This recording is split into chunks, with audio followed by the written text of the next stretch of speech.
Thrissur east ഉപജില്ലാ കായികമേള തോപ്പ് സ്റ്റേഡിയത്തിൽ ആരംഭിച്ചു. സംഘാടനം അശാസ്ത്രീയമെന്ന് പരിശീലകരും രക്ഷിതാക്കളും. 3000 മീറ്റർ നടത്ത മത്സരം നടത്തിയത് നട്ടുച്ചയ്ക്ക്. രാവിലെ 8:30 തുടങ്ങേണ്ട നടത്ത ഓട്ട മത്സരങ്ങൾ 11 മണിയോടെയാണ് തുടങ്ങിയത്. ആദ്യ ഇനമായ 3000 മീറ്റർ നടത്തത്തിൽ തൃശൂർ സേക്രഡ് ഹാർട്ട് സ്കൂളിലെ 8ാം ക്ലാസ് വിദ്യാർത്ഥിനി തളർന്നു വീണപ്പോൾ പ്രാഥമിക ശുശ്രൂഷ നൽകാൻ യാതൊരു സൗകര്യവും ഉണ്ടായിരുന്നില്ല. പരിശീലകൻ ഓടിയെത്തിയാണ് തളർന്നു വീണ താരത്തിന് വെള്ളവും പ്രാഥമിക ശുശ്രൂഷയും നൽകിയത്. മൈക്ക് പോയിന്റിൽ നിന്ന് കായികമേള നടത്തിപ്പിന് നേതൃത്വം വഹിക്കുന്ന AEOയും സംഘവും ഓടിയെത്തി വിദ്യാർത്ഥിനിയെ എടുത്തുകൊണ്ടുപോവുകയായിരുന്നു. മത്സരത്തിനിടെ തളർന്നു വീഴുന്ന കുട്ടികൾക്ക് മെഡിക്കൽ ടീമിന്റെ ശുശ്രൂഷയോ സ്ട്രക്ചർ ആംബുലൻസ് സൗകര്യമോ ഏർപ്പെടുത്തിയിട്ടില്ലെന്ന് രക്ഷിതാക്കൾ ആരോപിച്ചു. ഇതുവരെയായിട്ടും കാണാത്ത രീതി വളരെ മോശമായ രീതിയിലാണ് ഈ മത്സരങ്ങൾ നടത്തിക്കൊണ്ടിരിക്കുന്നത്. ഞങ്ങളുടെ കുട്ടികളൊക്കെ 1 വർഷം 1.5 വർഷമൊക്കെ 2 നേരം ട്രെയിനിങ് ചെയ്ത് ക്ലാസ്സിൽ വരെ പോവാതെ ഇതിനായിട്ട് അവർ ട്രെയിനിങ് ചെയ്തുകൊണ്ടാണ് ഈ മത്സരത്തിന് തയ്യാറെടുത്ത് നിൽക്കുന്നത്. പക്ഷെ ഇവിടെ വന്നു നോക്കിയപ്പോൾ വളരെ മോശകരവും വേദനിപ്പിക്കുന്ന രീതിയിലാണ്. കുട്ടികൾക്ക് ഈ ചെയ്യുന്ന മത്സരങ്ങളിൽ എന്തെങ്കിലും ആക്സിഡൻറ്റ് പറ്റുകയാണെങ്കിൽ അല്ല യാതൊരു സൗകര്യം ഇവിടെ ഒരുക്കിയിട്ടില്ല. അതാണ് ഒന്നാമത്തെ ഉദാഹരണം ഇവിടെ കണ്ടത്. ആ കുട്ടി ഒരു 10 മിനിറ്റോളം ഇവിടെ കുഴഞ്ഞു വീണു. ഒരാൾ നോക്കാൻ പോലും ഇല്ല. ഒരു ആംബുലൻസ് സൗകര്യമോ ഒരു സ്ട്രെച്ചറോ ഒരു മെഡിക്കൽ ഫെസിലിറ്റീസോ ഒന്നുമില്ല. ഇനി അടുത്ത് വരാൻ പോകുന്നത് ഓട്ട മത്സരങ്ങളാണ്. അതും ഈ ഉച്ച നേരത്താണ്. ഇവർ തുടങ്ങിയത് തന്നെ 11 മണി കഴിഞ്ഞിട്ടാണ്. ഇനി അതിൽ എന്ത് സംഭവിക്കുന്നു ഒന്നും പറയാൻ പറ്റില്ല. ഒരു രക്ഷിതാവ് എന്നുള്ള നിലയ്ക്ക് എനിക്ക് എൻ്റെ മോൻ്റെ കാര്യത്തിൽ എൻ്റെ മോനും ഇവിടെ ഓടാൻ വന്നിട്ടുണ്ട്.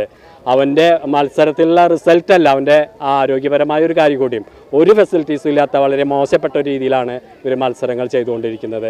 2 ദിവസങ്ങളിലായി നടക്കുന്ന കായികമേള സുഗമമായി നടത്തുന്നതിന് 40 കായിക അധ്യാപകരെയെങ്കിലും ആവശ്യമുള്ളിടത്ത് കേവലം 10 കായിക അധ്യാപകരെയാണ് ചുമതലപ്പെടുത്തിയിട്ടുള്ളത്. കായിക അധ്യാപകർക്കും കായിക താരങ്ങൾക്കും ഭക്ഷണം ഉൾപ്പെടെയുള്ള സൗകര്യങ്ങളോ മെഡിക്കൽ സൗകര്യമോ ഇല്ലാതെയാണ് കായികമേള നടത്തുന്നതെന്ന് കായിക പരിശീലകർ പറഞ്ഞു. തികച്ചും അശാസ്ത്രീയമായിട്ടാണ് ഈ മീറ്റ് നടക്കുന്നത്. കാരണം വെച്ചാൽ ഇപ്പോൾ ഈ ഒരു 11-12 മണിയായി ഈ സമയത്താണ് വാക്കിംഗ് ഇവൻ്റ് സ്റ്റാർട്ട് ചെയ്യുന്നത്. അതിൽ ഒരു മെഡിക്കൽ ടീം പോലും ഇല്ല. ഒരു കൊച്ചിനിപ്പോൾ ഒരു ഇതായി ഒരു കാർഡിയക് അറസ്റ്റ് വന്നു അല്ലെങ്കിൽ കുഴഞ്ഞു വീണു, എടുത്ത് കൊണ്ടുപോകാൻ പോലും ഒരു മെഡിക്കൽ ടീമില്ല.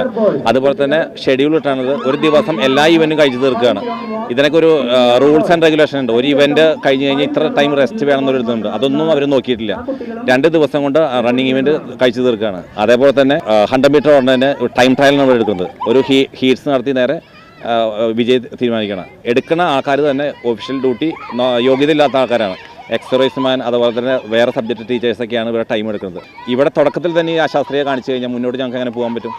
ഭയങ്കര വിഷമമുണ്ട് ഈ കാര്യങ്ങളിൽ. അതുകൊണ്ട് ഞാനിത് പ്രതിഷേധിക്കുകയാണ്. തിങ്കളാഴ്ച രാവിലെ 8:30 തുടങ്ങേണ്ട മത്സര ഇനങ്ങൾ കായിക അധ്യാപകരുടെ കുറവും സംഘാടനത്തിലെ പാളിച്ചയും മൂലം 11 മണിയോടെയാണ് തുടങ്ങാനായത്. നടത്തം ഓട്ടം മത്സരങ്ങളാണ് ആദ്യ ദിവസം നടക്കേണ്ടത്. 4 ദിവസം കൊണ്ട് നടത്തേണ്ട കായികമേള 2 ദിവസങ്ങളിലായാണ് 1800ഓളം വിദ്യാർത്ഥികളെ പങ്കെടുപ്പിച്ചുകൊണ്ട് നടത്തുന്നതെന്നാണ് ആരോപണം ഉയർന്നിരിക്കുന്നത്. മത്സരങ്ങൾ ഷെഡ്യൂൾ ചെയ്തതിലെ അശാസ്ത്രീയത മൂലം 6 കിലോമീറ്റർ ക്രോസ് കൺട്രി റേസ് ഉൾപ്പെടെയുള്ള മത്സരങ്ങൾ നട്ടുച്ചയ്ക്ക് പൊരിവെയിലിൽ നടത്തേണ്ട ഗതികേടിലായിരുന്നു സംഘാടകർ. TCV തൃശൂർ.